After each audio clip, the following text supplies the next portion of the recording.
and just give us a bit more insight on golf and how all of this is going to look like. You're the golf expert here. You know how it goes. Look, looking at the course, it's a full course today. Golfers have to be on the A game because they don't have much time to play their shots. Yeah. So that's the reason that we're going to be getting through this interviews very quickly, and then we're going to get more in depth about the course. Looking at the first hole, you've got bunkers on the left, you've got a bunker on the right. Yeah. So you'd want to go straight down the middle. Second shot, you'd want to get on the green and then possibly putt it in for 3. Are we correct?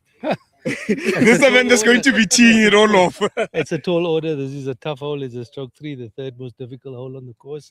It plays very long, and today we've also got a lot of wind. Yeah. Just give us a bit more insight on how you got involved with the Africa Muslims Agency, being part of this golf day. I'm sure it's a very, very important initiative to be a part of. I was fortunate enough to get an invitation from my good friend Ghani's Mining in Witbank. But we always, whenever there's an opportunity to come and participate in events of this nature where we can support these good causes, we're always here. You're also about handicaps and stuff. I'm still learning my golf. I'm sure there's something you want to know about handicaps and what they're all about. Look, I mean, we're looking at this hole here. You said it's one of the most difficult on the course. How are you looking to approach this hole and take it on? Look, we want to hit a driver, which is our longest club in our bag because it's such a long hole. And because the wind is coming from left to right, we're going to start it on the left, and inshallah, it will end in the middle. All right, no, jazakallah so much and good luck. Thank you very much. All right, we want to bring AMA in here. We want to officially cut the ribbon of today's event, and it's going to be a really wonderful one. You've been busy the whole day, man. How are you feeling? We're about to tee off. It's looking great. Yes, it is, and I just want to obviously, we thank Almighty Allah for this day in terms of bringing people together, bringing humanity together from different aspects. You've got organizers, you've got volunteers, you've got companies, you've got the private sector, you've got donors, sponsors, all coming together, enjoying their passion, enjoying the golfing day, obviously, but also for a good purpose, for education, providing an opportunity for kids to get a chance at education that doesn't only empower their lives, but also their families and communities' lives.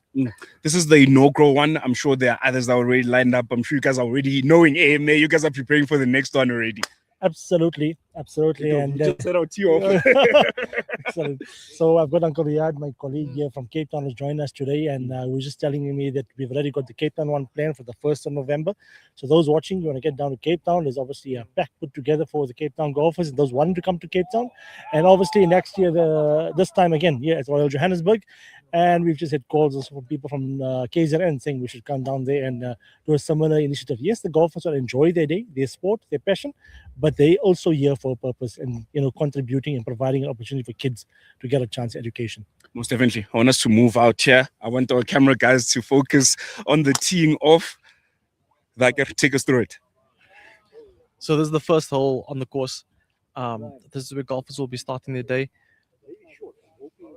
Very unorthodox. Normally, golfers needs to be the most quiet part of the course, especially with the tee off. Golfers need to be locked in, full focus, and then from here it's all down to them. So as you see there, he's lining up, looking at his target, where exactly he wants it.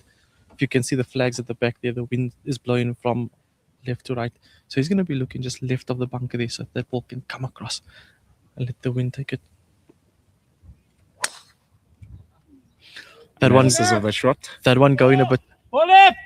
That one going a bit too left, hence them screaming for left, just to alert golfers further down the course that there is a ball coming and they need to be alert. So that leaves me with a difficult shot because now he needs to play it through the trees back onto playable surface. So let's see how he can approach the hole now and possibly get back on track with that shot.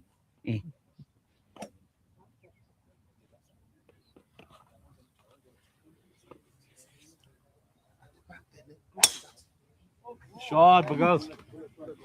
Play well, boys. Play the ball late, just remember. Next on the tee, Shaukat Khan, Rais Kara, Abdul Bamji, Azam Nusarka. It feels like weather is going to be a big factor, the wind. How do you maneuver your game now? Does it change how far you hit, how hard hit? Just educate us that are new to golf. Look, I think if you're new to the game, it sounds quite easy, just going for the hole. But on a course like this, it's a lot more difficult to play on. You'd want to keep the ball in play as much as possible. So you'd want to go for shorter shots, more accurate shots, rather than going for the long shots and thinking you can finish the holes quickly. So the shorter your shots, the more accurate, the more on target it is. Makes it easy for your next shot to step up, to set up. So that's the type of approach that you'd want to take. So if you look at the next golfers lining up, busy analyzing what they're gonna do, trying to take the pressure off themselves, some banter, Yeah. small talk, just to take their focus off going for that shot off the opening tee. You spoke about the unorthodox nature of charity events like this one, a bit more laid back, a bit chilled. You can have those little conversations, but concentration is still very much needed. People think golf is all about hitting the ball, but there's a lot of maths that goes into it, right? Look, I think maths and science, And science, physics at this point, considering the weather. 100%. I mean, if you look at it, very unorthodox. I mean, typically, like we were saying earlier, this would be your most quiet part of the course. Golfers are in their head here. Every move is calculated. Every shot is calculated. If you look at the course around you, there's trees all over the place. So you've got a very small margin for error to work with, and then maybe take it from there and see what you can do. What you can do from there. As we said, we were looking at the unorthodox nature. If you look at it, everybody's focused in their zone. Golfers are now that teed off first are going to approach their second shot. Typically, what goes on in the head is on the second shot, knowing it's a par four, you'd want to look at approaching your second shot to possibly get you on the green and hopefully take it from there.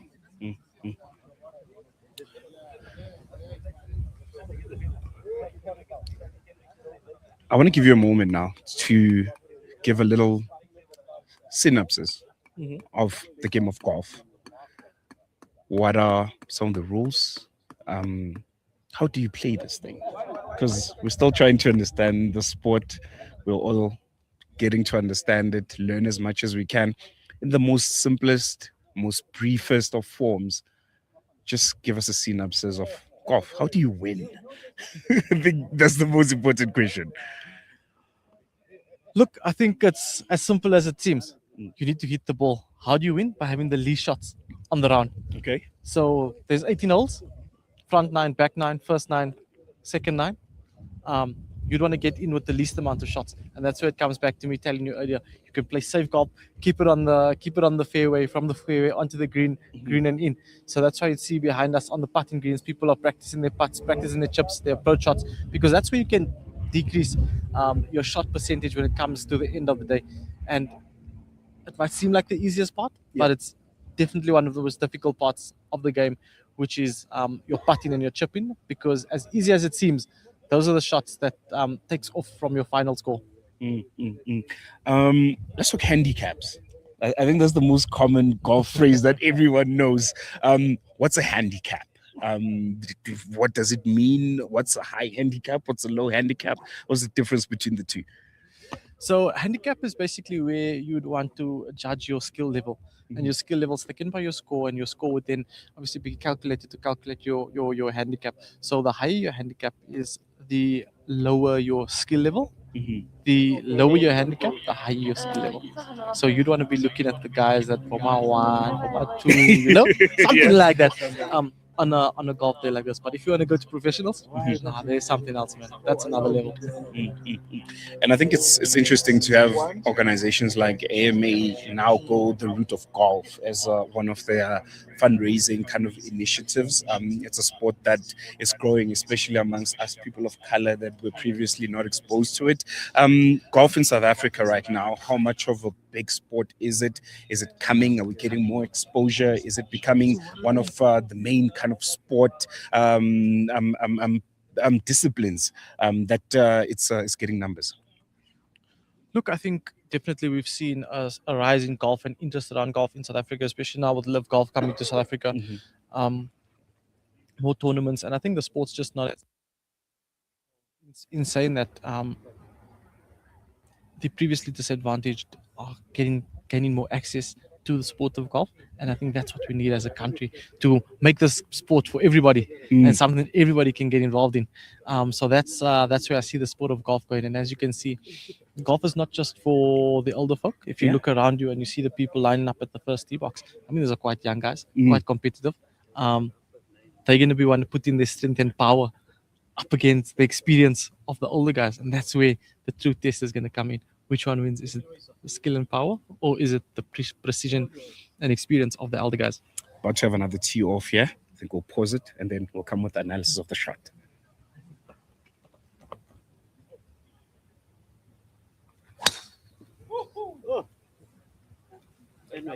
Take us through that one. Look, if you look at his lineup and his approach to that ball, he went with good power. Good power, went straight down the course. Wind didn't really affect that shot. But I mean, that's something you want to look for your first tee shot.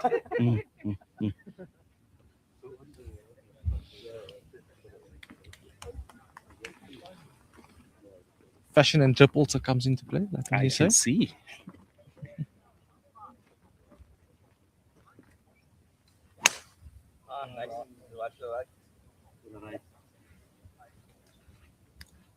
Take us through that one.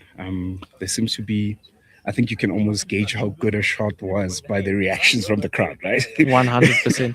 100%. Nobody's screaming for, you know, it's a good shot. Yeah.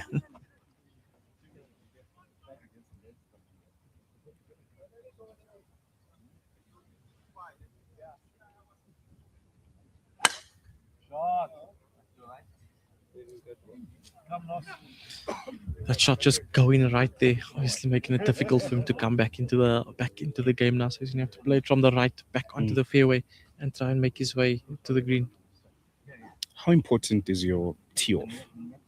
How key is it to the rest of the game and how the day might pan out for you? Look, I think it's very important. It sets you up for the rest of your hole. If you start off good, you can definitely keep consistency and end off good.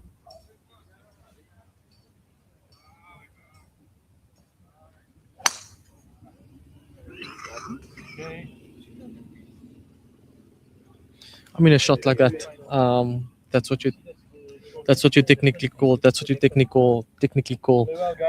a fade, where he hit it left and it came right. Let's talk about the physicality of the game of golf. It takes a lot of walking, but I know that's not the only aspect. There's also a lot of physical endurance that you need to have, back, shoulders.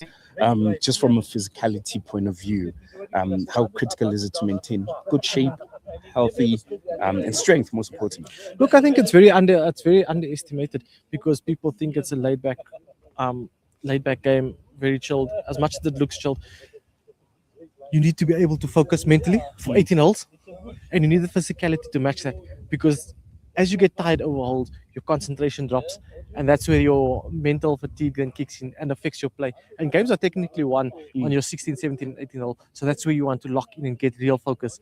So that's one aspect of it, how physical ties in with mental. But physically, in order to be competitive with some of the best in the game, you need to have a strong upper body. You need to have strong hips in order to get through those shots and get your distance to where it's acceptable for an international level of golf. And then your precision play, and that's where your practice comes in with your short game, where people will look to use the irons and the approach shots and things like that. That's where the skill factor comes in.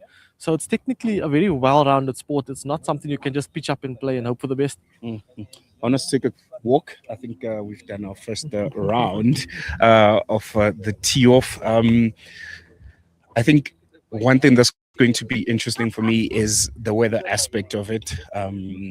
Will we see any kind of disruptions? What happens if it does rain? Do we pause it like we do in cricket? How does that go? Well, one thing about golf, the day continues as normal. The only pause that would come into play is if there is lightning. But other than that, the day continues as usual, and we look forward to a spectacular game of golf today. Well, there you have it. Continue to follow us on our various social media platforms. We're still coming to you live from the Johannesburg Royal Country Golf Club. It's the inaugural African Muslims Agency Charity Golf Day. Salam Media will be here with our official media partner, and we're going to be giving you all the latest, the hits, the misses, the swings from this very, very beautiful golf course on a very, shall we say, beautiful day of golf? 100%.